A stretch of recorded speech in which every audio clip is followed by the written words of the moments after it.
social posts like LinkedIn or Instagram or Facebook. Is there I don't know, is there an audience, would you say, for audio only still? Yeah, definitely.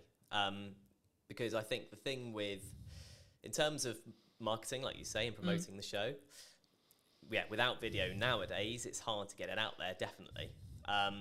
But a lot of people, myself included, view the podcasting format as something you listen to while you're doing other stuff, while you're hoovering, while you're driving, that kind of thing. Yeah. So I think it's definitely still there, and I don't think that's going away. Would you say then it's more of a step by step? So someone could start audio and then where's step two? I think so. Yeah, I think so because, for depending on who you are, if you're a business, it's a bit format as something you listen to while you're doing other stuff, while you're hoovering, while you're driving, that kind of thing. Yeah. So I think it's definitely still there, and I don't think that's going away. Would you say then it's more of a step by step? So someone could start audio and then where's step two? I think so. Yeah, I think so because,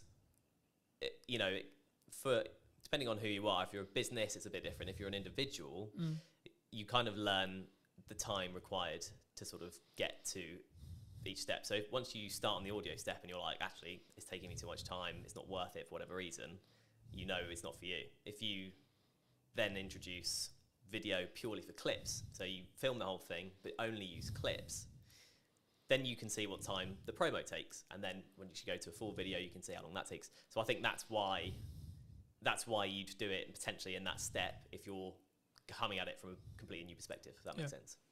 And then I guess you then can grow to the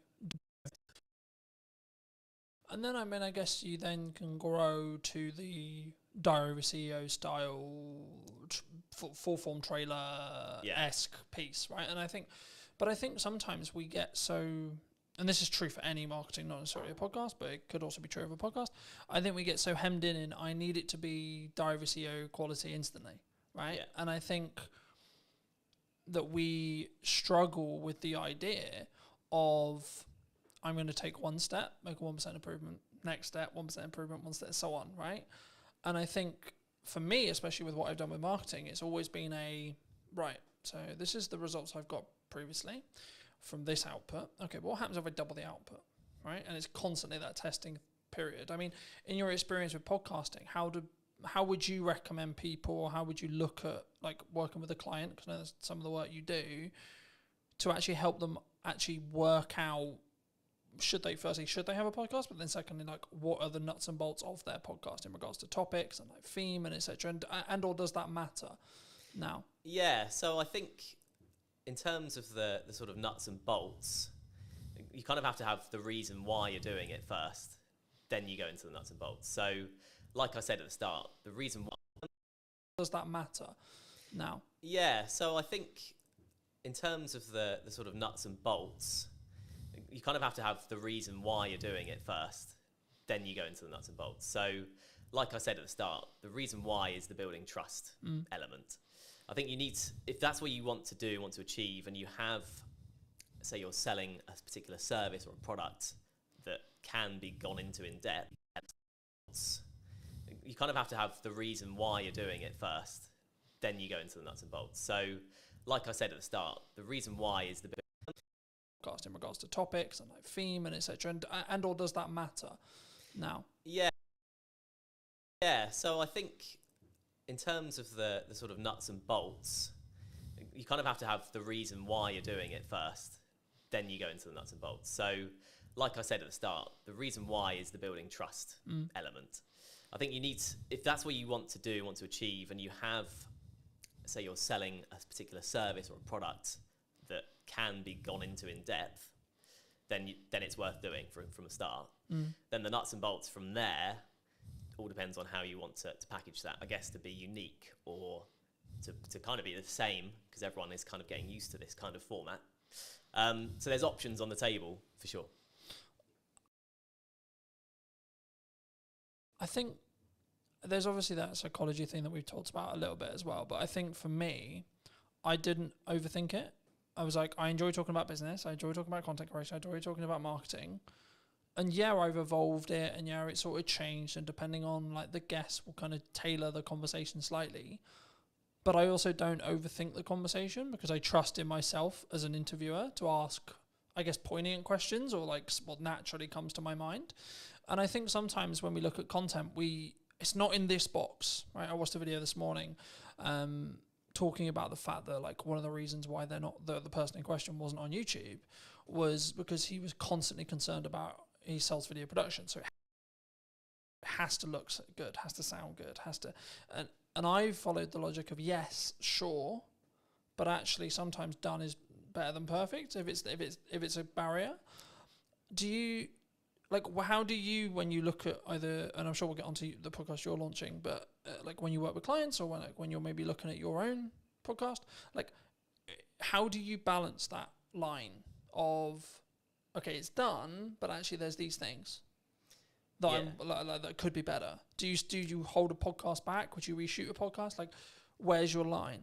Yeah, I think you'd want to know that before we even start. Would you reshoot a podcast? Like, where's your line? Yeah, I think you'd want to know that before even starting, frankly. Mm-hmm. If you want it to be polished, and the client's a big company, for example, you want it to be polished, you start from there. That's kind of the level is set effectively. And going on from there, in terms of, you know, if it looks scrappy, there's kind of growing evidence that a scrappier look still appeals on the right platform. I was reading recently about TikTok and how people or watchers or users of TikTok prefer the raw content, the raw sort of footage and stuff. So someone literally picking up their phone and talking, there's no kind of green screen, no one's putting any effects or whatever. Mm-hmm. If the content looks like that on TikTok, it sells on TikTok. Yeah. Whereas on YouTube, like you were saying, people kind of expect a bit more of a polished thing. But I think authenticity is quite a big thing these days when it comes to content. And like you were saying with your questions and it's just coming off the dome and stuff, that's in some ways kind of seen as a more better or nicer to watch compared with a completely polished, you know, you've gone through 20 questions with a fine-tooth comb and you're only asking 10 because they're like the best ones only.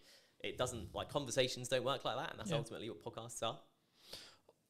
I think that's an important point. I think that there is obviously a line when it comes to like the quality of, like, especially if it's what you sell, like what I sell is video production, so there is a line.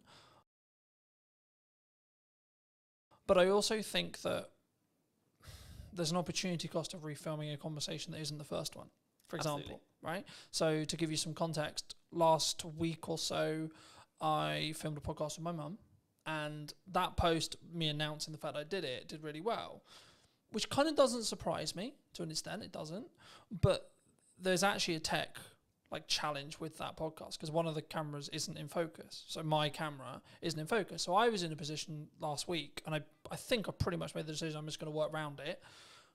But I'm in a position where I'm like, the episode is really strong in regards to the content, but it's not perfect video production wise. Do I reshoot it with the potential opportunity that it will feel different and the conversation will maybe come across differently? Or do I work around the fact I've got multiple cameras and I fix it that way? Or do I just go with, okay, it's out of focus. It's not far out of focus. It's maybe an inch, like a tiny amount. But is that an approach some people should take? Do you think they should get out of the way of the content sometimes? Because I could really sit here and lose my shit over the fact that one angle's out of focus, but it is what it is. Yeah. I think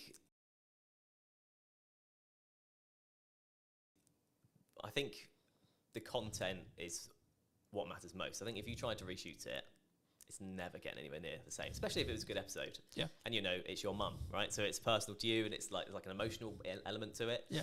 And I know what you mean. You're coming at it kind of from an editor's perspective, and it's just going to annoy you forever. But the average watcher probably won't bother them that much, I'd say. So actually, if the content's really good, I guess, like you say, you could, in theory, refilm your bits of you could pretend you're there again. Yeah.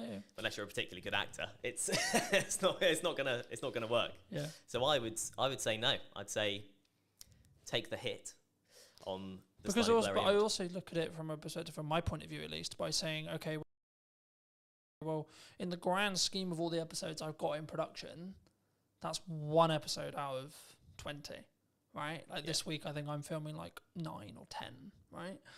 Total. And I think for me, it's like the action will always outweigh that, and maybe that one with my mum isn't perfect from a production point of view, but the conversation, the content's really powerful. Yeah. So I think that's the thing people need to focus on. I think that's when, especially when they start, I think they get in the way. Like they get in their way sometimes, and they're constantly like, it needs to be £40,000 of production. It needs to be this, and I only use 45 because Stephen Bartlett's known for like what he did with Diary of a CEO and like how he then scaled that to the point he did. But I think we don't look at the journey sometimes that Stephen went on specifically, if we're going to use him as an example, anyone with a big podcast, we don't look at the micro testing that happened through the journey to then get to the point where they're at today. I mean, have you confirmed like where you are with the podcast? Like, where's your podcast? So yet to officially launch, but all the stuff's going on in the background basically at this point. I've got first bunch of guests booked, got the studio booked, and in terms of the the background work, in terms of questions and what I'm thinking in masking and how I want it to look, that's all sort of down in my head. Yeah. So it's just I've got to start it now.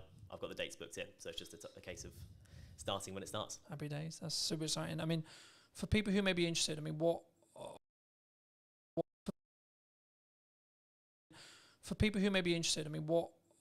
how did you come up with the idea? What is the idea? Like, what are you going to be talking about? Like, where's that? And I think it's really important to also highlight, and something I try to do is like collaborate with other people rather than, because some maybe will be watching this and go, but Colton, that could be like technically you're a competitor in some ways, right? Yeah. But I'm like, no, actually, because I think we can both work together to actually create a better show as a whole, right? And lean into each other's skills where it makes sense. But I mean, just to reiterate the question, I mean, where, what, and how is your podcast going to be about? Yeah, so it's called How Do You Money? And that's the idea. That's the sort of opening question. What's going to be about? Yeah, so it's called How Do You Money? And that's the idea. That's the sort of opening question somewhat. So it doesn't actually make grammatical sense, obviously. But I think most people can get from that. It's talking to people about their own personal relationship with money. Strictly not an advice show, because I'm not an expert with money, and it's purely human interest. So I'm going to talk to people about their money habits, things like how often do they check their banking app? Mm-hmm. When you ask people these questions in day-to-day conversation, it's amazing how different the answers are. How people in relationships deal with money between them. Everyone does it differently. And so like the crux is that twofold. First of all, in the UK, we're just not taught what to do with money in school, college, university, whatever. Do you think we should? Yes, absolutely. That should be in school? Absolutely, yeah, because it's a fundamental life skill. As you know, we had a short conversation about money at the start. Yeah, and, absolutely. So yeah, I think it definitely should be. But at the moment it's not, right? And so I think as a result, two things happen. Number one, everyone makes up their own way. Second of all, people are too scared to talk about it because there's no official guidelines. Do you think from the start? Do you think that's an insecurity? Do you think if I say that I nearly lost the business in 2024 or previously, official guidelines? Do you think from the start? Do you think that's an insecurity?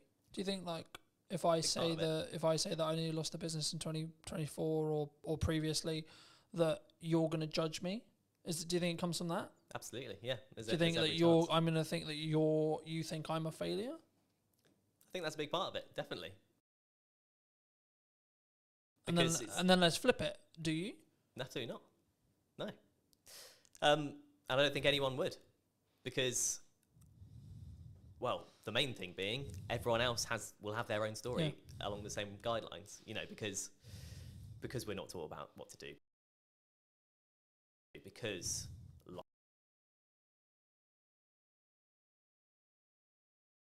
life is a challenge anyway with money, because there are so many ways you can trip up with money. So it's very much the sort of low budget psychoanalysis of money, and it's kind of an accumulative thing. So no, it's not about the one episode or one particular episode or what one person says. My idea about it is looking back at the first 10 episodes and seeing all the different answers. I've got a killer question that I ask at the start of this podcast that everyone will definitely have a different answer. It's a one-word question. Okay. One-word answer. And I hope that kind of sets the tone for how the rest of it is going to be. Yeah. I mean, looking at your planning stage then for your show, I'm curious, because obviously I plan mine in the way I do it. How have you looked to plan it? Do you completely pre-plan it? Do you have an idea of questions in your head? Obviously, you've already said you have the opening question there. I mean, what do you have the rest of it? Like, just break most of the audience's case, but also I'm curious as well. I mean, like, how do you break that down? Like, how have you broken that down? So I have kind of set it into 3 or 4 kind of different sets of questions that relate to specific things. So, how have you broken that down? So I have kind of set it into 3 or 4 kind of different sets of questions that relate to specific things. So, like, I'll have 4 main topics, let's say, and then questions that come underneath that. One of my sections is clickbait questions.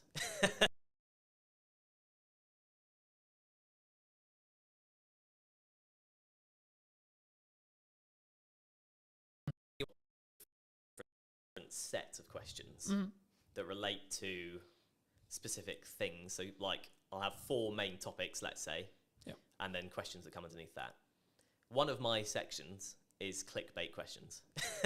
Okay, fair enough. Just being really honest about it. But are you doing that for the clip that you're going to extract from the show?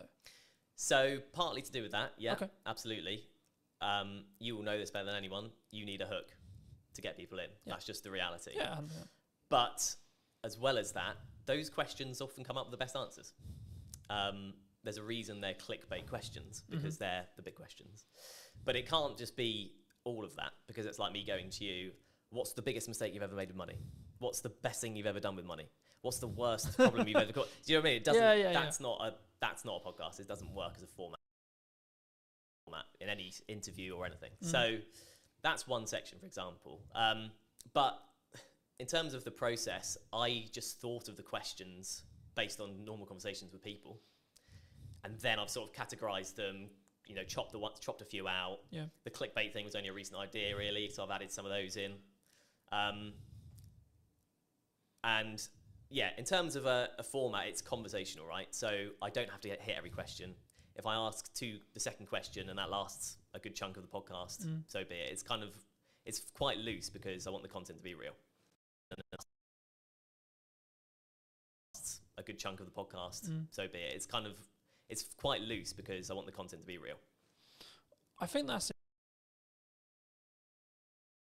important, right? Because I think sometimes, and we were talking a little bit while I was setting up, about why people don't post, or why people don't show up, or why they don't talk about their money, or there's loads of the kind of, from a psychology point of view, or like a coming across point of view, it's the same. And I think that for me, I've been very fortunate that I've always sort of taught publicly or built in public, and it was interesting because about a month or 2 ago, I think, I personally, I don't know when the trend started, but the trend of building in public really started taking momentum. I mean, have you, because I know we in our one-to-one, we talked about the fact that you were 6 months-ish into freelance. I mean, how was your journey from okay,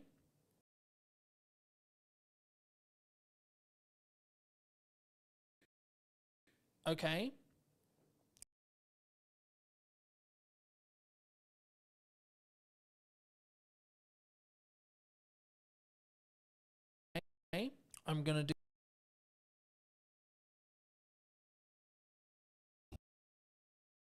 Hello, my friends. I hope you're well. I hope you had a good day, evening, or night. Today we're talking to John all about podcasting. Hi, John. Hello. Yeah, good. Thanks. Yourself? Yes, super well. We were fortunate enough to meet through James, whose space we're in today. Studio man. And I was debating about how to start this because I think sometimes like podcasting can be a really challenging thing, right? And I think for me, firstly, I mean, I guess why should someone actually have a show like this as a whole? But then what is, because I think there's a psychology kind of hurdle in the respect of creating content, but especially in a podcast environment. But also then like, what is the ROI, I guess? Yeah. Would you say? I think it's the format dictates that more than anything else. Mm-hmm. So the reason a podcast is valuable is the trust building element to it. I don't think any other format builds trust in the same way that a podcast does. For a couple of reasons. First of all, you are sort of having a long form chat. So you can go into subjects way deeper than you can in other stuff. Sometimes even videos and documentaries and stuff. If you're watching a documentary, there's kind of like a point at which you need it to move on. With a podcast, you could sort of effectively ask questions forever. And if it's good content, it keeps going. Do you think it's the first or easiest step into content creation, would you say? I think audio only, yes. Mm-hmm. Simply because of the barrier that is video in terms of skills and everything, and you've got to think about camera setups and everything like that. Whereas if you do audio only, so easy to get a mic, so easy to talk to someone online, virtual on a video call. Mm-hmm. That's so accessible that actually, it's quite an easy first step into it, I'd say. Do you think you're limiting like yourself though? Because I don't know whether like I question audio only, unless obviously you're on the platform, but when you're looking at maybe social posts like LinkedIn or Instagram or Facebook, is there is there an audience, would you say, for audio only still? Yeah, definitely. Because I think the thing in terms of marketing, like you say, and promoting the show, without video nowadays, it's hard to get it out there, definitely. But a lot of people, myself included, view the podcasting format as something you listen to while you're doing other stuff, while you're hoovering, while you're driving, that kind of thing. Yeah. So I think it's definitely still there, and I don't think that's going away. Would you say then it's more of a step by step? So someone could start audio and then where's step two? I think so. Yeah, I think so because, for depending on who you are, if you're a business, it's a bit different. If you're an individual, you kind of learn the time required to sort of get to each step. So once you start on the audio step and you're like, actually, it's taking me too much time, it's not worth it for whatever reason, it's not for you. If you then introduce video purely for clips, so you film the whole thing but only use clips, then you can see what time the promo takes, and then when you should go to a full video, you can see how long that takes. So I think that's why you'd do it potentially in that step if you're coming at it from a completely new perspective, if that makes sense. And then, I guess you then can grow to the Diary of a CEO style full form trailer-esque piece, right? And I think sometimes we get so, and this is true for any marketing, not necessarily a podcast, but it could also be true of a podcast. I think we get so hemmed in I need it to be Diary of a CEO quality instantly, right? Yeah. And I think that we struggle with the idea of I'm going to take one step, make a 1% improvement, next step, 1% improvement, one step, so on, right? And I think for me, especially with what I've done with marketing, it's always been so this is the results I've got previously from this output. Okay, but what happens if I double the output, right? And it's constantly that testing period. I mean, in your experience with podcasting, how would you recommend people, or how would you look at like working with a client, because I know that's some of the work you do, to actually help them actually work out, should they have a podcast, but then secondly, like what are the nuts and bolts of their podcast in regards to topics and like theme and etc. and or does that matter now? Yeah, so I think in terms of the sort of nuts and bolts, you kind of have to have the reason why you're doing it first, then you go into the nuts and bolts. So like I said at the start, the reason why is the building trust element. I think you need to, if that's what you want to achieve, and you have, say you're selling a particular service or a product that can be gone into in depth, then it's worth doing from the start. Then the nuts and bolts from there all depends on how you want to package that, I guess, to be unique or to kind of be the same, because everyone is kind of getting used to this kind of format. So there's options on the table for sure. I think there's obviously that psychology thing that we've talked about a little bit as well, but I think for me, I didn't overthink it. I was like, I enjoy talking about business, I enjoy talking about content creation, I enjoy talking about marketing. And yeah, I've evolved it, and yeah, it sort of changed, and depending on like the guest, will kind of tailor the conversation slightly. But I also don't overthink the conversation, because I trust in myself as an interviewer to ask, I guess, poignant questions, or like what naturally comes to my mind. And I think sometimes when we look at content, it's not in this box, right? I watched a video this morning talking about the fact that like one of the reasons why the person in question wasn't on YouTube was because he was constantly concerned about, he sells video production, so it has to look good, has to sound good, and I followed the logic of yes, sure, but actually sometimes done is better than perfect if it's a barrier. Do you like, how do you, when you look at either, and I'm sure we'll get onto the podcast you're launching, but like when you work with clients, or when you're maybe looking at your own podcast, like how do you balance that line of, okay, it's done, but actually there's these things that that could be better? Do you hold a podcast back? Would you reshoot a podcast? Like, where's your line? Yeah, It was interesting because about a month or two ago, I think, I personally saw, I don't know when the trend started, but the trend of building in public really started taking momentum. I mean, have you, because I know we in our one-to-one, we talked about the fact that you were 6 months-ish like into freelance. I mean, how was your journey from like, okay, I'm going to do this thing, I'm going to go freelance? I mean, was it forced on you? Was it 50%? Okay. Yeah. I took voluntary redundancy, basically, from my previous job. But to be honest, I'd come to a point where I felt like I wasn't going anywhere in that job, if that makes sense. And yeah, it was a bold decision, because I was also 3 months away from my first child being born. So I've since had a conversation with a friend who was like, "You're mad, why have you gone and done this at this exact time?" But yeah, a lot of things felt right about it. I did seek advice about it from people about, rates and how much work is available, just a few people that I knew. And it just seemed like the way to go, and it has been the way to go up until this point. So it's a bit like that freelance, and you'll know, as a business owner, you're just sort of going, okay, I've got through this month, go to the next one. I was definitely like that at the start. I was definitely like that at the start. Right, I've been very fortunate. I've talked quite openly about the fact that 2024 was quite rough, but I blame myself on why it was quite rough. Yeah, because I wasn't showing up as it's in the correct marketing to actually get the output I wanted, but also in volume, I don't think. Yeah. I think if now I look in hindsight about what I was doing and like what went wrong, quote unquote, and I could sit in the respect of maybe a victimized mentality of saying, well, the economy was hard and there was this issue and then etc. But like, as we were discussing before, I think you're an example of this at 6 months in, but I'm maybe an example of this year. You have to have a strong business model. Something that I've tweaked in the business model now is a more recurring revenue model. So we'll work with people on a monthly returning like payment plan. Nice. Or like, and it's not like that's not the only thing I do, but I still do project work. But like for me, it was always a matter of, from looking at a business point of view, of how do I squish those troughs, right, and also squish those peaks in proxy to an extent. But it's basically having a flat line. I know categorically I'm going to have X amount coming in, and then how do I design a business that allows me to do that? But then also, what marketing does that business need to then show to other clients that I know what I'm talking about?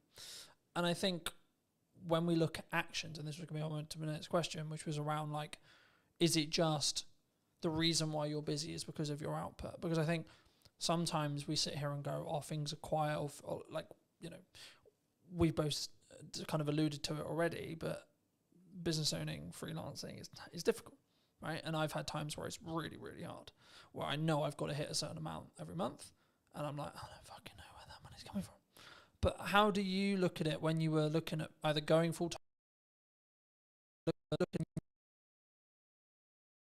it when you were looking at either going full time or like now in respect to like keeping your pipeline full? If you don't, because I'm in a quite privileged position where I've got that residual revenue, so actually I don't need to worry too much at the moment as it sits right now because I've got that residual revenue. Of course, I'm still pushing, I'm still looking for projects, etc. But I don't need to worry in the same way as if I didn't have that income. Yeah. So for people who are maybe in the position closer to that, where they're just project to project and maybe they don't have a pot of money and they don't have like money management, how do you look at it? How do you create a strong pipeline, I guess is the question. There's a magic wand called LinkedIn. There's a magic wand called LinkedIn these days. And it basically, I just utilize that. So you can find companies that do what you do or companies that you want to work for in a freelance capacity. Then there's a tab that says people, and you can directly speak to the people at these businesses that you want to work at. That's all I've done. And the first 6 months, I'm thinking about 10 months in now, but the first 6 months for me, 100% of the work I got was through LinkedIn. Okay. So, and was that through what I would call in the trenches hand? And was that through what I would call in the trenches hand-to-hand DMing? Right. Yeah, absolutely. There's a strategy I call it. It's like cold DMing, cold outreach, cold warming. It's not glamorified. It's not you put out a video, it got 1 million hits, and then you get 20 phone calls. Right? Absolutely not. No. No one's calling me at this stage. Definitely not. But yeah, it kind of just through messaging people. Sometimes people I knew, and that led to work. Often most of the time, people I didn't know, and that led to work. And it's you often hear in sort of success stories, it's like a lucky break or a sort of lucky thing. And I kind of did have that with my first job. But it was because I made that approach. And I said, oh, hi, you do these kind of podcasts. I've done these for this number of years. I'd love to do more. At that time, they happened to need someone because they wanted to do something new. Yeah. And I got the work because of that. And it's one of those things, isn't it? I think the quote is, luck is where time and preparation. Preparation meets opportunity. That's it. Preparation meets opportunity is luck. That's all the luck is. Yeah. You're prepared for an opportunity to come, and then you continue to keep yourself prepared and keep yourself ready. Like we're recording this just before, about a week and a half before the kids break up for school, right? A lot of people in business look at that as, oh Christ, everything's going to go quiet. Which understandably, they're going to spend time with their children, they're going to go on holiday, etc. I read a post the other day, there was something on the lines of, things are quiet, right?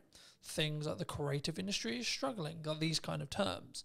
And I was like, okay, that might be true, and it might be actually we're coming into the summer holidays, etc. But that's then an opportunity for you to A, output your marketing, B, look at maybe cold outreach or what you're doing there, and then try and set some stuff up for September. I mean, do you see, like, because I remember when I was just project, especially when I was like tighter on cash flow, it would be this rush to get money in because I knew I would have 6 weeks where things would be a lot harder. Are you either financially planning wise or pipeline wise or etc. Are you planning for that to be slower, or do you expect actually there's going to be a percentage of businesses that actually just keep going and work around everything? Yeah, I just feel like at this stage, I don't think I can really plan for it, if that makes sense. The planning is outreach. Yeah. Just message people, talk to people I know, people I've worked for before, people I don't know, people I want to work for, all that kind of thing. So, yeah, I'm not at that stage yet where I could do that, but there are opportunities sort of on the horizon where I may be able to do that. So it's one of those, really. I don't know exactly how that planning would look like for me right now, if that makes sense. Yeah, no, absolutely. I mean, I think, and this is kind of like a bolt-on question to marketing or networking and how you tackle those things. For a long time, people have always looked at maybe traditional marketers as, I'm going to go to an event, I'm going to network in the room, and I'm trying to get work from that room. What I've always understood is it's networking through that room, right? But nowadays, because of time and because of what I do less of the in the room having a conversation stuff, but I'm still leveraging either the network that I have and then their connections that they're making potentially, or you as an example, or I'm actually just trying to utilize the network I already have to then lean into either creating more content or creating opportunities to have conversations in one-to-ones with very targeted people. And I think sometimes, especially at the beginning, and I look at it as phases in business, right? So I'll use you as an example. The phase you're in freelancing as a whole is you've got to do a lot of hand-to-hand, you've got to do a lot of time investment, you've got to do a lot of network events, you've got to, like, I think the term would be like kiss a lot of frogs before you get your prince or princess, right? And I think for me, it's then about like maybe looking at scaling. You may not have thought about this yet, but like how would you then look at, say, you're 3 years down the line, 4 years down the line, and actually you've got, like, not that you don't have a reputation now, but you've got more of an established reputation. How would you then like say to a person or a client or a friend that maybe was looking to scale, because the issue is when you're trading time like that, it's not as scalable, right? You can scale the unscalable by just working really hard and working smart, sure. But would you look to do content? Like how would you look at it from your perspective, and or what are you planning to do? In terms of content, how do you mean in terms of content? In respect to like, would you continue to network and would you continue to lean into your own podcast and see that, because I expect what will end up happening, of course we don't know, it hasn't launched yet, but I expect what will end up happening is you'll get inquiries solely because you have a podcast, right? That's kind of, yeah, and that's part of the strategy, frankly. Yeah.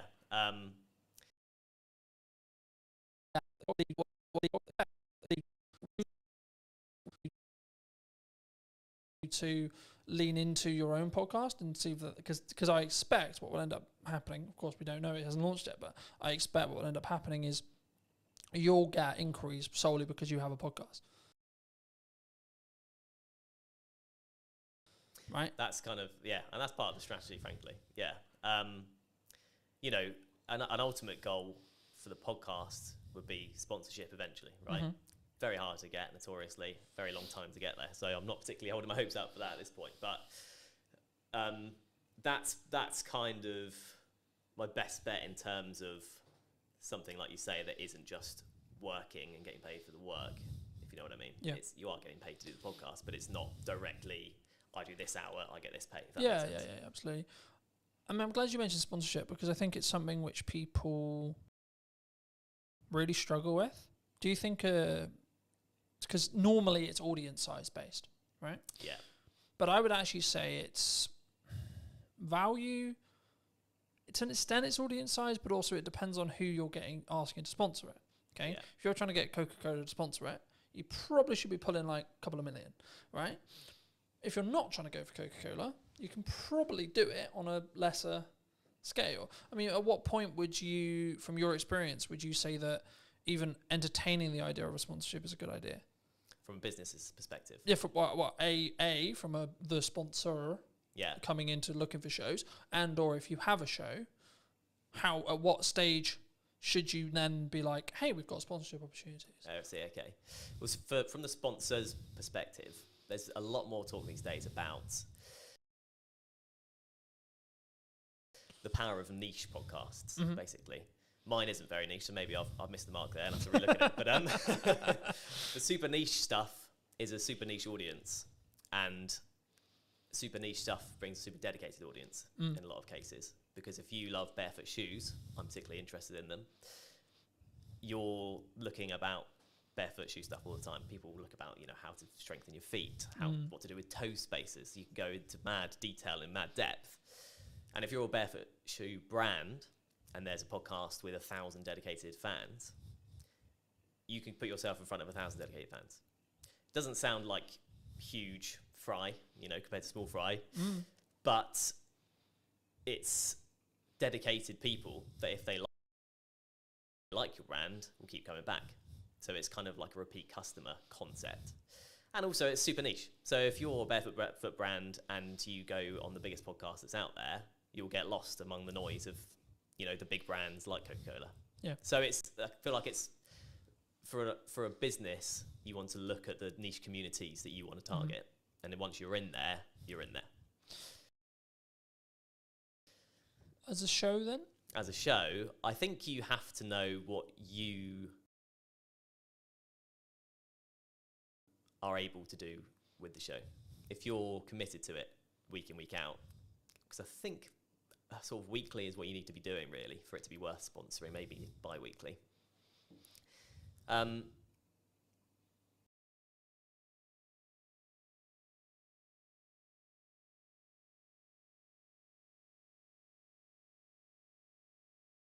For it to be worth sponsoring, maybe bi-weekly. Yeah, you could go for it from day one. I could be chasing it now, but I haven't got anything to show. I can't say here's the podcast. I can say here's the idea. Yeah. I think if you have something that it looks good and sounds good and the content is good and a community are reacting to it or people are reacting to it or you're getting a good amount of, if there's a value proposition in there, you're ready to sort of offering it up as long as you're committed to keep it going. So then otherwise there isn't a sponsorable thing, right? Yeah.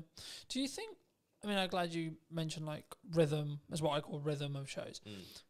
Do you think that you kind of alluded to it, maybe weekly or bi-weekly, like, because I know there's some people who may be listening who are like, I can only do once a month. Yeah. Right? Would you say that would stop them doing a show, or do they need to organise filming in such a way or producing in such a way where when they weekly or yeah, of course. Thing, right? Yeah. Do you think, I mean, I'm glad you mentioned like rhythm as what I call rhythm of shows. Do you think that you kind of alluded to it, maybe weekly or bi-weekly, like, because I know there's some people who may be listening who are like, I can only do once a month. Yeah. Right? Would you say that would stop them doing a show, or do they need to organise filming in such a way or producing in such a way where when they launch, they've actually got enough to do weekly, for example? Yeah, I think it kind of probably depends on the content, what the podcast is about. There's a lot of complicated algorithm stuff with YouTube and stuff. You definitely know more than me about that. But that kind of dictates that you need things to be weekly or you get lost. That's what I've sort of read. I think the buzzword we could use here would be you have to be consistent, right? You have to commit to what you're saying. For me, I do weekly because it can work, and how I do that behind the curtain-esque is I just film a shit ton. Yeah. So then I've constantly got content, right? So for me, I've kind of got content buckets, like, so I'll have stuff that's just me involved. For that, I'm about 6 weeks ahead of schedule in respect to like what I'm editing, in respect to what I'm filming. And then from a podcast point of view, as I alluded to earlier, I'm filming 7 episodes this week, but 7 episodes won't go live this week. No, right? Of course not. In the first week, when I relaunched the show, 7 episodes, like close to 7 episodes did go live, but that was a deliberate marketing plan that was, we're going to push the podcast really hard. Now, I'm doing clip generation through AI. I'm doing clip generation with me, and it's a yes and strategy rather than a yes or strategy. Because I think so many people, they look at, we could use ops clips, we could use an editor, we could use this, and they don't say, what if we do and, right? How do you look at it from a post-production point of view? Should someone, when they want to start doing a podcast, I guess it's audience-based, and it's the person, right? Whether they've got resources to throw at it, etc. But should someone who's starting a podcast, maybe a corporate or a medium-sized business, and they want to do a podcast, should they get into the trenches first and start? Or should they just pay someone like us to come in and help them with it from day one, would you say? Yeah, I think if you're taking it seriously, you need a producer of some kind, an editor of some kind, realistically, to do that exact strategy as you mentioned, have X amount ready to go, and then it just kind of mitigates against all kind of problems coming up. You know, the studio isn't ready. You know, available. Studio isn't available. Someone doesn't show up. Someone's sick. Yeah. You like, for me, there's client delivery weeks where I cannot fit it in. Physically, there's no gap in my calendar. It doesn't happen. Yeah. Right. But then I also have the week after, the 2 weeks after, where I'm like, this is podcast filming week. Yeah. Then I'll have a month where like I don't have that, but because I've got a load of bank, and that's why I constantly try and bank as much content as I can when I can film it, that I can then be in a position where actually it's fine, right? So if I do fortunately get really busy with work, which is a nice problem to have, I guess, right? Which is actually the reality I'm now in, because I have an abundance of content and abundance of, I guess in some ways it's a mindset thing around like, I don't need the work So to an extent, actually, the work's more there because I'm showing up differently, I think. But I think for me, like, especially as I'm doing a clip strategy as well as the YouTube, like the YouTube is a focus, sure. But for me, and just quickly, as we're talking algorithms very quickly, the way YouTube's algorithm currently works, basically, in a nutshell, is you'll be served a piece of content that you like when you open the platform. So it'll pull, not push, it'll pull the content for you. And what will happen is when a piece of content goes live, so I put a new podcast out, I put ours out, etc., it will send it to a specific audience sector, okay? And then it will say, okay, cool, this audience sector watched X amount, Y amount, it got number of views, etc. If that is, and the threshold changes, right, and it's the unknown bit of the algorithm, but if it hits above a certain threshold, it will then be served to a similar sized new audience. Then it will check the threshold again and repeat. So when something goes quite viral, what's happening is the watch time, the likes, the views, whatever it is, whatever metric they're waiting on at the time, is basically scaling repeatedly into new audiences, and the reaction from every new audience is great. So it's greater than the next one. So it then serves it to a larger audience and so on. That's how it gains momentum. But even virality videos will lose momentum eventually. Yeah. Just because it will be oversaturated to the market. It will go into a different part of the audience, etc., etc. TikTok's known for this. And then people will start clicking off or not watching it, and then you'll just watch it sort of drop off. Right. You know? But then there's also the reason why like YouTube's so powerful. So you can have a video that's been it's got 5 views. 6 months, 12 months time, for whatever reason, triggered by the algorithm, 1,000 views. Right? I've watched it happen. I'm sure you have as well. And I think for me, it's not necessarily about looking at what the algorithm is rewarding or isn't rewarding. It's more about what content can you create on a consistent schedule that you're passionate about, that you can speak from, that puts you in a position to put your best foot forward. When you look at working with people, are you quite picky and choosy? Or are you in a fortunate position where you can be picky and choosy when you work with people on their podcasts? Just in terms of clients? In terms of clients, in terms of people you collaborate with, in terms of people on their podcasts? Just in terms of clients? In terms of clients, in terms of people you collaborate with, in terms of people you work with. Because I'm always curious whether it's just the nature of the beast in some ways. Like, as I said, I sort of explained the makeup of my business this year. I'm now in a position where I'm very protective of my time. And that's not like I don't want to talk to you. It's just I only have a certain amount of time, and that's the only barrier, and that's my hurdle now. Because actually I'm okay on cash flow pretty much all the time because of my retainers. I'm okay because of project delivery. I've got a strong pipeline, and I'm good on content because I've got a... Yeah.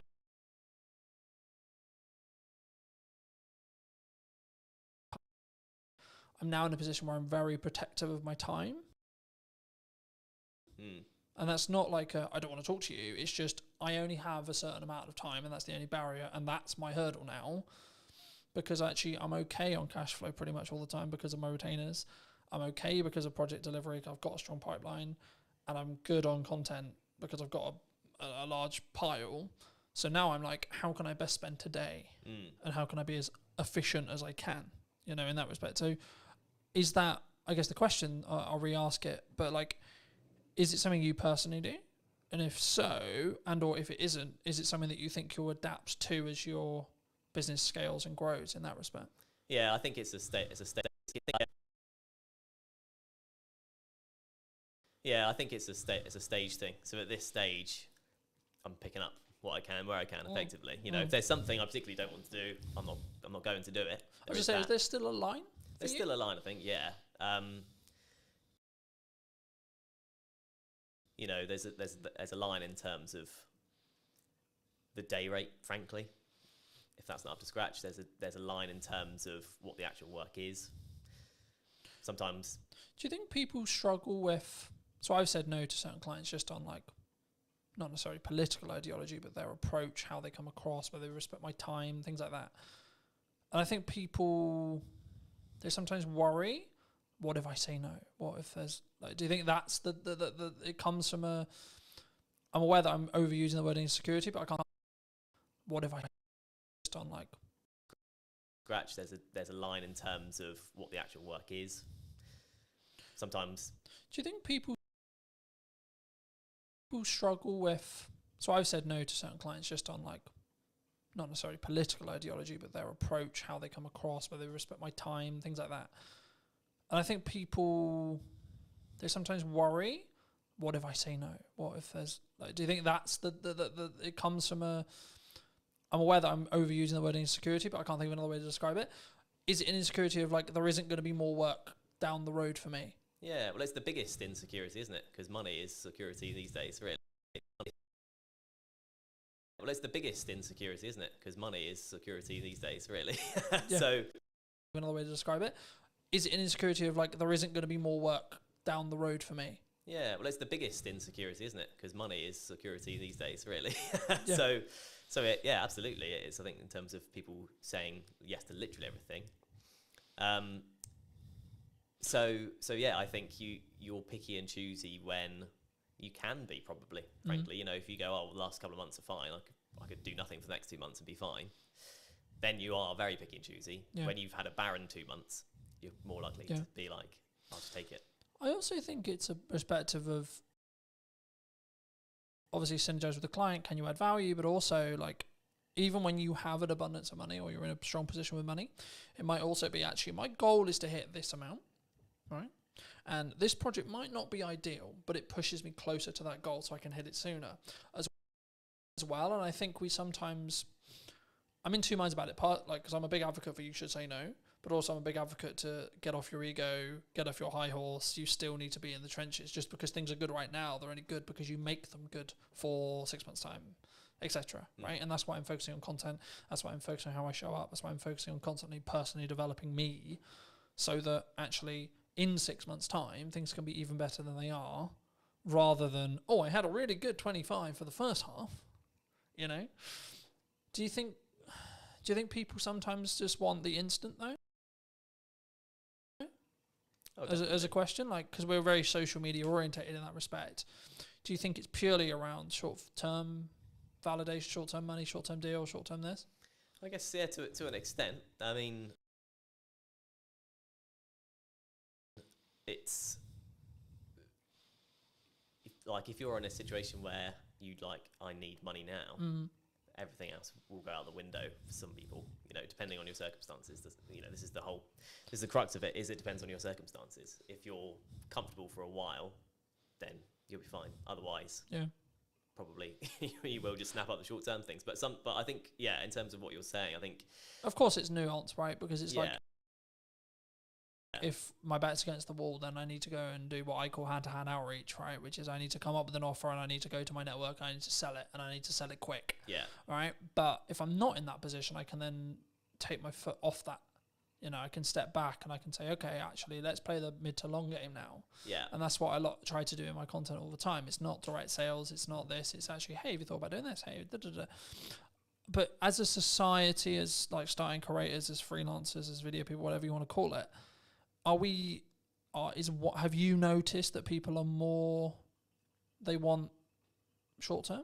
And they don't really have, I guess, the patience to look at where you're going to be in a year? Yeah. I think that's a reality. I mean, I would have been quite sort of downbeaten if I'd had a different first 6 months to it. You kind of have to go through the journey to understand what the journey is. Yeah. Right. So with clients, with people approaching you, you know, and you will have experienced this as well. You have 100 people you message. Yep. 30 reply. Yep. 10 say they'll have a call with you. One person gives you work. And if you think of it, if you go into it with that mindset, you'll live by that mindset, right? Yeah. So you'll keep doing it and you'll keep getting work because you've played the numbers game effectively. You know, you've hit as many people as you can. Eventually something's going to come up. You've done the rep, so to speak. Yeah. I think, I was going to ask you always about speed of delivery, speed of output, speed of execution. You've done the rep, so to speak. Yeah. I think, I was going to ask you always about speed of delivery, speed of output, speed of execution. Do you think that's maybe a nature of why someone's more successful than someone who's, oh, I'll do that tomorrow, from a mindset point of view? Do you think? So I'll give you an example. Like for me, when I came up with the idea to relaunch the podcast in the format that it was, so on location, in person, and or remote, and then within a week, I had filmed 3 episodes of the idea. Within 4 or 5 days, the first one was out. Because I didn't let myself get into the, oh yeah, that will be on the to-do list for next year. That will be on to-do list for next summer. That will be on the to-do list for 3 months' time. Because I knew I'm only going to get the results. I'm only going to start getting the data if I start outputting.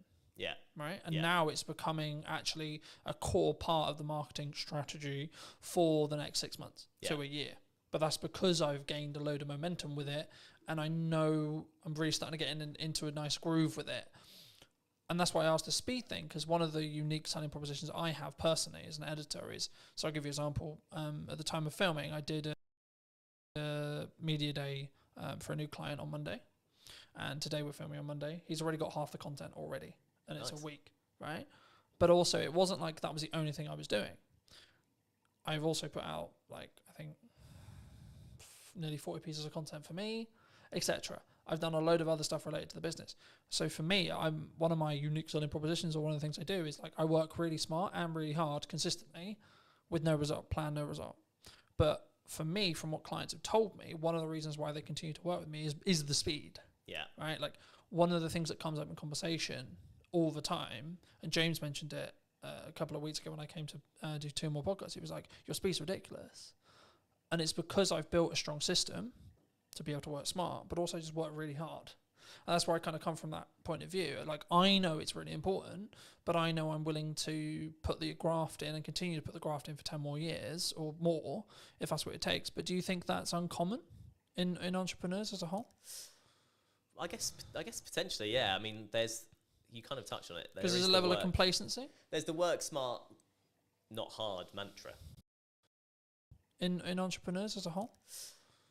I guess potentially, yeah. I mean, you kind of touched on it. Because there's a level of complacency. There's the work smart, not hard mantra, isn't there? But like you say, if you do both, kind of double the results effectively. I'm going to outperform someone who's just working hard, sure, because I'm working smart and then doing the hours on the smart work as well. Yeah, right? That's it. Yeah. So I think it probably is in terms of that. I mean, the get up and go thing. If you follow Gary V on social media, then you'll get the get up and go thing, because that was very much me. This podcast idea I'm doing was, I think I first thought of it 2 years ago. Okay. I've been writing notes about it on my phone, like month after month, something popped into my head. I'd be like, oh, that'd be cool.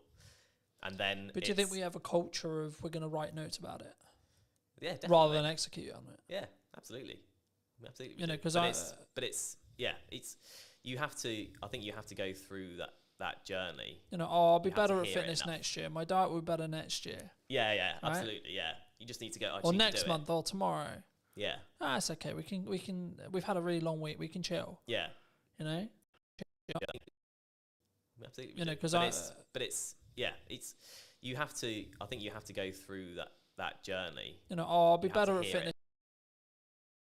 next year. My diet will be better next year. Yeah, right? Absolutely. Yeah, you just need to go. Or next month, or tomorrow. Yeah. It's okay. We can. We've had a really long week. We can chill. Yeah. You know. Yeah. It's true. It is. It's and we've got that comfort, and it's the whole being in a comfortable position. You don't grow in comfort. You have to be in discomfort. But actually, saying yes to things, you've got your yes and kind of mantra. Yeah. So just saying yes to things opens up. You realise, oh yeah, I can do this. Like if you just go, I'm just going to do it, and actually plan it.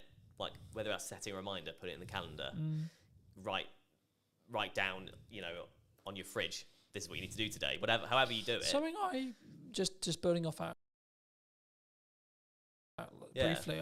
Something I found really valuable the last couple of years was, if it takes me less than 2 minutes to do, I just do it. I don't set a reminder to do it. I don't I'm going to write a to-do list or this or this or this. Like, I need to send an email. I'll send the email rather than write a reminder about sending the email, because the action will probably take less time. Yeah. 100%. And it's done. Then you don't need to think about it. Yeah.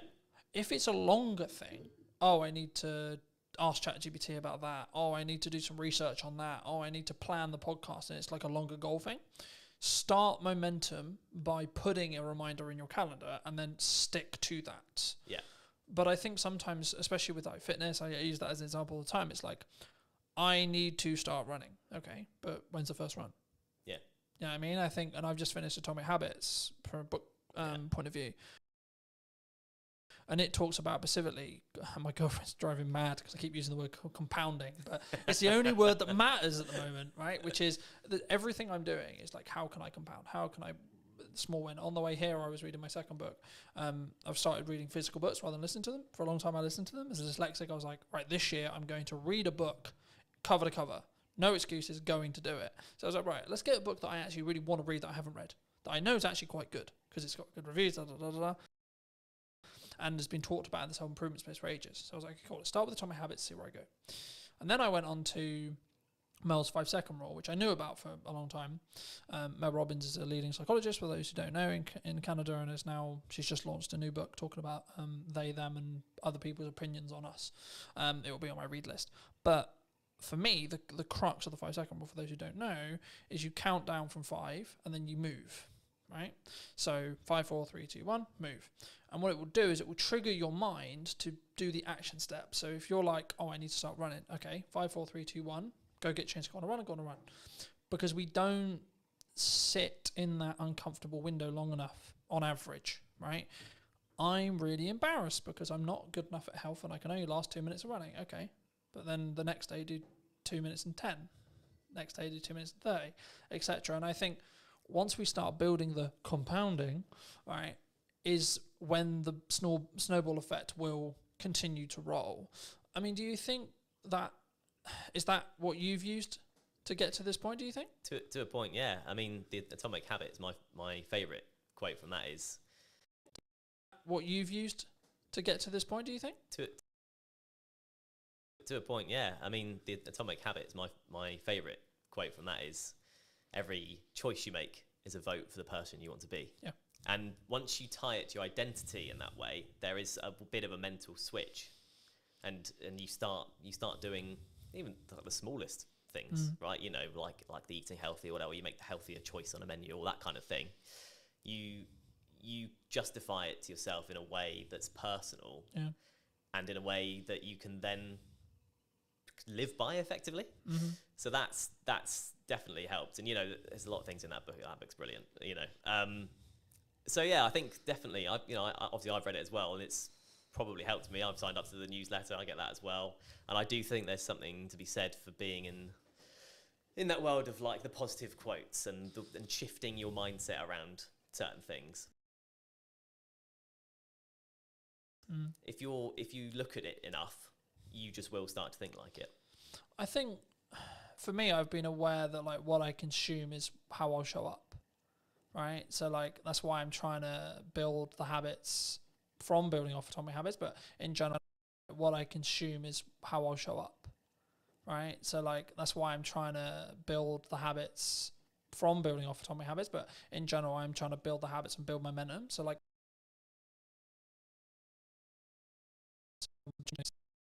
from building off Atomic Habits.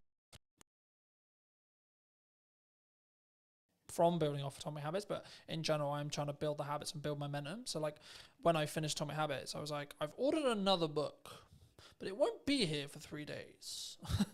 So I'm like, I need another one, because if I stop, then I won't do it. Then I broke the habit. And in the book, in Atomic Habits, they talk about streaking. And I'm the same with fitness, I'm the same with podcasts, I'm the same with everything. But for me, that's the key. So actually, I'm not like, my heart's not broken that my other book's not going to be here, because actually it's now planned in for when I finish Mel's, right? So actually I'm constantly like, and now to an extent my travel plans, my thought process, etc., like how I use my downtime is actually trying to change. And like actually I'm sleeping better because I'm reading before bed, like I'm reading on trains, etc. I'm like using my phone less, and I'm trying to, I guess sometimes I did an episode that I'm recording about a week ago talking about digital detox. And I for me, I've been notoriously known for like, because we work in media, so we're constantly on our phones and we're constantly, etc. And it's a tool, but I hadn't given myself that. And that's, I think, why I shifted into physical books as well, because I was aware that I was constantly on my phone. Do you think that's like from a psychology or your own well-being, or like as a freelancer, that can be your advantage? Like having those non-negotiables every day? Yeah, I think so. Yeah. Yeah, definitely. I mean, it's an interesting dichotomy, like you say, because when you're in the industry and when you're in a position where you can't not rely, but you're chasing views, but then you recognise that it's tough. It's tough mentally, or it can be tough mentally. Yeah. It's hard, but I think that is where a podcast comes in, particularly an audio one, because you don't have to be on your screen, and if it's got enough value, it's not just doom scrolling. It's one thing with detailed information that you go into, kind of like you're sort of talking about audiobooks is how we used to consume things. That's kind of what a podcast is. Yeah. Non-fiction, obviously. So I think that's, I don't know, I think that's kind of the power of podcasts in a way. It can be, you can consume without being tied to a screen. Yeah. I think also it's how you show up and the micro learning that you get from each one. Like, so for me, I'm not. Also, it's how you show up and the micro learning that you get from each one. Like, so for me, I'm not focused on how many books can I read a year, for example. I'm focused on, okay, how many pages can I weave in today? All right, today's quite busy. I'm traveling a bit. I've got loads of client delivery stuff to do, etc., etc. But it's like, actually, I've got this window of time. Right, so actually, how many pages can I get in that window of time? Okay, cool. Gamify it. And then I'm also, to an extent, I'm rewiring the habits that I had. So previously, when I would travel, I'd be constantly on my phone or constantly like listening to music or watching YouTube videos, which is not a bad thing as long as it's educational, sure. But for me, I'm curious to see where I'll be in like 3 to 6 months when I'm deliberately scheduling in time, whether it's travel or etc., to physically kind of disconnect from digitized stuff, especially as I live and breathe digital. And that's why I thought I'd mention it, because like for me, that's something I don't think we think about when we look at the podcast as well. Because I think what you'll find, and I'll be curious to see if we do an interview in a year about whether your money management skills is like compounded really, really hard because you're constantly talking about money, right? I found I'm becoming an infinitely better marketer because I'm constantly talking about marketing, right? So I noticed little things like, hold on, I said that thing in the podcast, but I'm not doing it with my own content, right? So you mentioned hooks earlier. I'm not doing strong enough hooks on the ones I'm editing. Okay, how do we do that? How do we fix that? So now I'm focused more on how do I create a really strong captivating hook? That will probably grow into how do I create a micro trailer? Yeah, I expect as an editor, but also the knock-on effect for my clients will be they'll get better products. Yeah, which in turn means I'll be able to charge more. Which in turn means I'll have more money to either give myself a longer buffer or outsource to do other things and scale the business that way. Do you think, like, I don't want to like, specifically like steal in some ways a lot of your podcast, but if you could rate yourself on money management right now, where would you rate yourself? 10 being incredibly good, you know where every single pound's going. 1 being, I've got no idea what's in my bank account. Yeah. There's a psychology fact about ask someone for a number between 1 and 10, everyone says 7. But that's kind of where I'm tempted to land on that, really. You know, I've been on my own journey with it.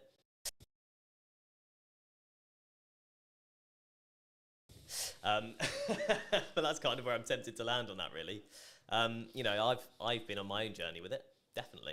And, you know, I married an accountant, so that's helped me quite a lot.